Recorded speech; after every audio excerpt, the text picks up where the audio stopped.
Welcome to the next chapter. This is where we focus on new horizons, seeking fresh insight from individuals who are shaping our world. And for this inaugural episode, we're on location in Don Mueang International Airport. Most of us nowadays see aviation as little more than a way of getting from A to B. But there's a more complex narrative at work here. It's one that involves life-saving missions and crucial deliveries. So we've come here to Siam Land Flying to find out more. I'm Lawrence Smith, your guide for this journey.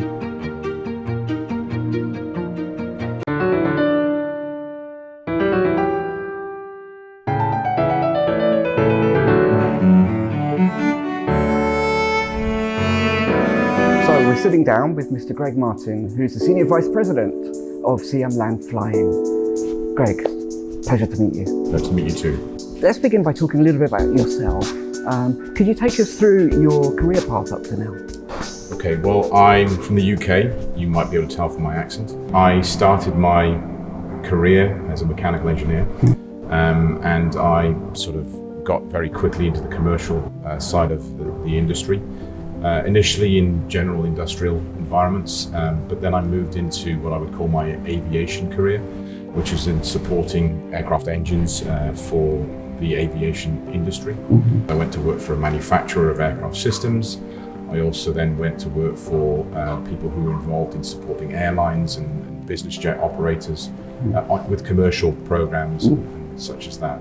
And then I got into the aircraft operating business. I was contacted via LinkedIn asking me whether I would be interested to talk to an organization in Thailand who had an aviation business. That business turned out to be Siam Land Flying, and I have been with the organization now for a little bit over 10 years. Okay. And it's been a very interesting time that we've spent together. So that's how I arrived here. Very interesting. And let's talk a little bit about the company then. How has it evolved, or where did it begin? The company dates back to about 1991. The name Siam Land Flying comes from the two initial shareholders, Siam Commercial Bank and Land & House. Since 2002, we've been part of the CP organization. But in 1998, the business created its what we call executive wings, which is an on-demand executive transportation business.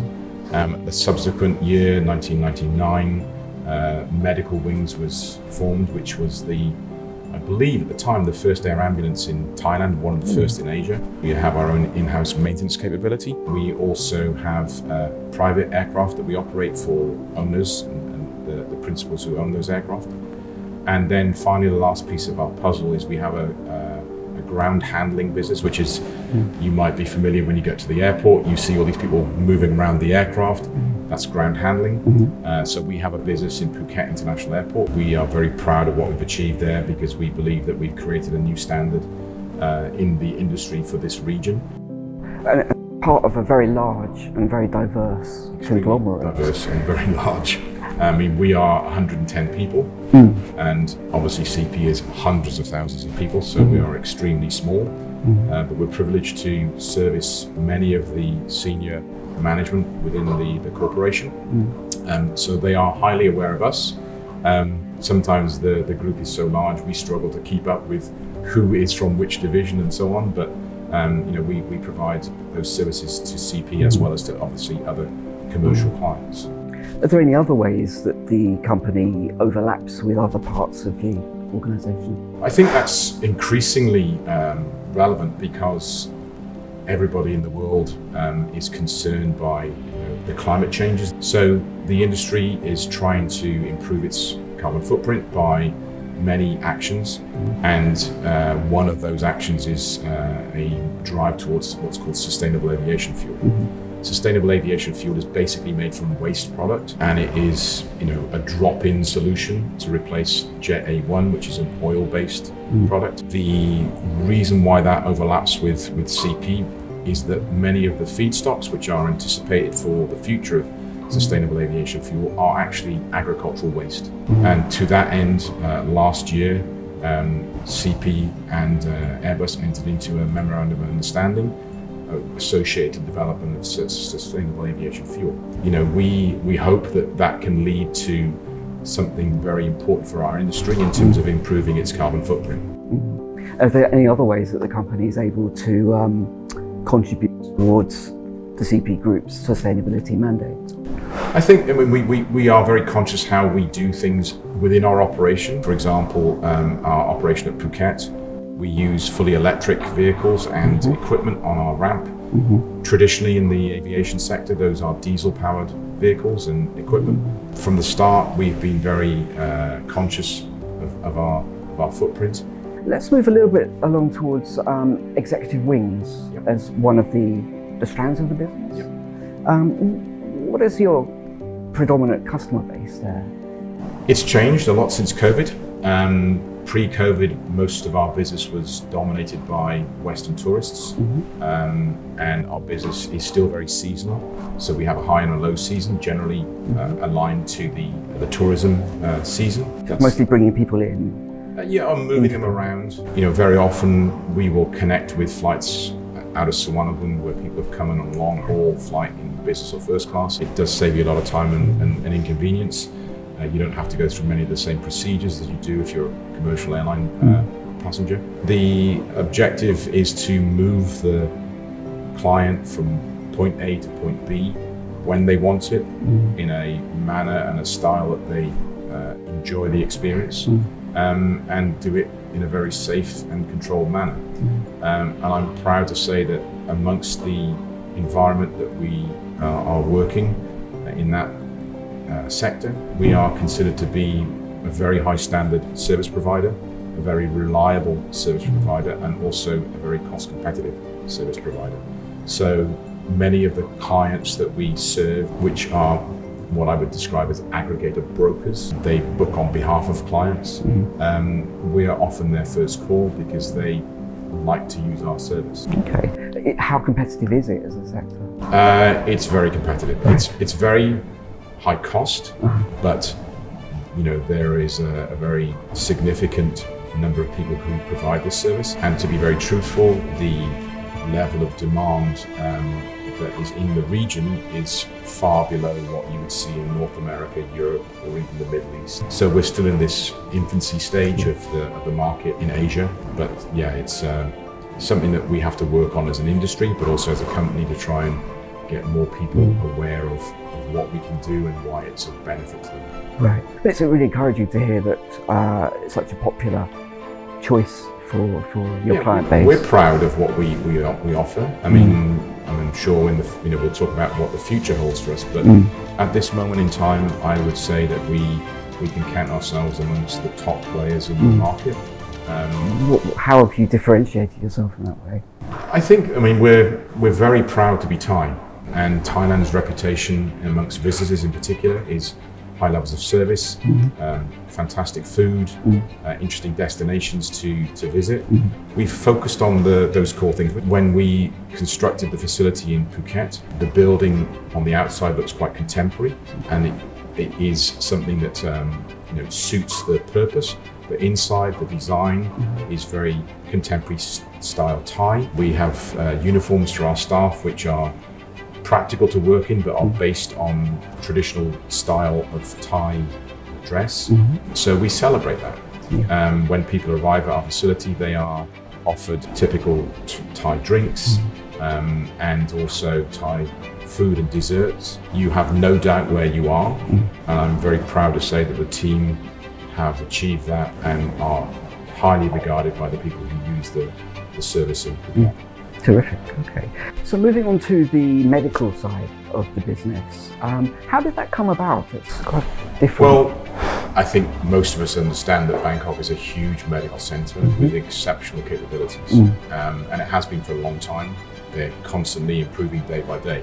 But people needed to get to the hospitals, and as a natural consequence of that, aircraft were used to transport patients from surrounding regions and countries to receive medical treatment here in Bangkok. I'm proud to say that in 2015 we were the first Asian air ambulance service to get the CAMPS accreditation, which is the Commission on the Accreditation of Medical Transportation Services. We got something called EURAMI, which is the European Ambulance Institute.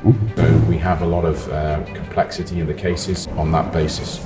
So we We do hundreds of missions a year to bring people in. It's a very satisfying thing to do, very motivational to think that in a business as aviation, you don't really think you're going to help save a life, but we're very proud of what we do. Fortunately, because we are promoted and supported by CP Group, we have become involved in organ transfers. About 5 years ago, we did our first organ transfer, which was something on behalf of Chulalongkorn University Hospital and also the Red Cross. There's a very tight and defined time frame to comply with.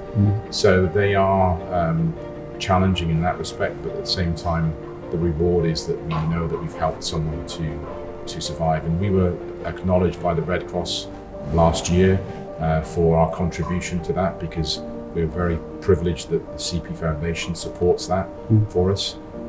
We're not big enough to do that on our own. So that's another important part for us as a business, to be part of such a large organisation which has a very strong corporate social responsibility.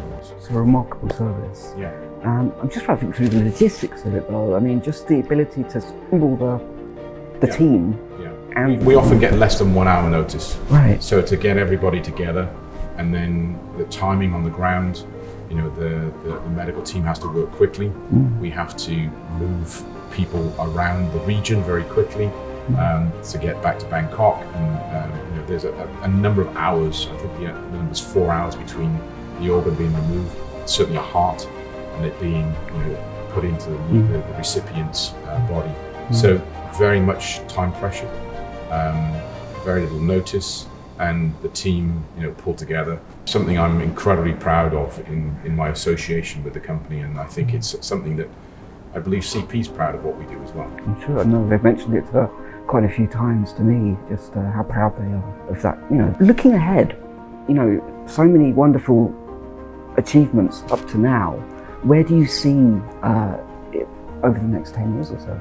I think, for us, we have a very diverse business, but we're very small but perfectly formed. We would like to expand the areas that we're currently involved in, to do them in more locations. So, for example, the ground handling business is in Phuket. We would like to do that in other airports, both in Thailand and regionally. That's one thing. The other aspect of our business is air operations, so we want to operate more aircraft. We also want to expand the air ambulance service as well, to be more regionally focused, to do more work in the Asian region. So that's something that we're currently evaluating, new equipment to do that. And when I say new equipment, new aircraft types. And then the last component of the puzzle from my side is that we have a long-standing interest in something called helicopter emergency medical services. We have until recently been an operator of a helicopter. Sadly, Thailand does suffer from a very high road accident rate, and this service is something that can provide great benefit to people who've been involved in incidents and accidents like that. To get immediate medical care has a huge impact on the survival of people who've been hurt in these ways. So we don't anticipate moving into new areas. We expect that we will expand in the areas that we're already present, and I think that we have established ourselves as a very dependable partner, and I think that will be the foundation of our success and the foundation of our growth. Terrific. Really interesting talking to you. Thank you so much for your time, Greg. Cheers. Thank you very much. Thank you. So that's it for this first episode of The Next Chapter. I hope you've enjoyed this journey into the world of Siam land flying. If you have any suggestions for topics or interviewees that you'd like to see in future episodes of the show, please put it in the comments below. Thank you very much, and be sure to tune in next time as we continue to explore new horizons. Thank you. So this is the aircraft we typically use for our executive wings missions. It's 8 seats. We can fly around about 5 hours without stopping for fuel. So that takes you about 2,000 nautical miles. So that means that we can get into most places in Asia without any difficulties. It's a very robust aircraft. It has served us very well. This particular aircraft has been with us for 16 years. Really? So we've had good service from the aircraft. We do the maintenance ourselves. Here is the configuration for the medical wings air ambulance flights. So we have a stretcher system here. It's not just a stretcher, it's on a base which has got some of the vital equipment for a intensive care unit, sort of a standard. So there's oxygen, there's power, there's monitoring equipment that's part of this and also can be added to it. Typically where you're sat there is where the medical team will sit. The patient will be on here. They're going to be lying with their head pointing that way. The fact is that this very simple system can add a tremendous amount of value to someone's life, because it can get them to the medical treatment that they require to recover from their condition. Catch the next chapter only on We Are CP. Discover what's next and be part of the journey.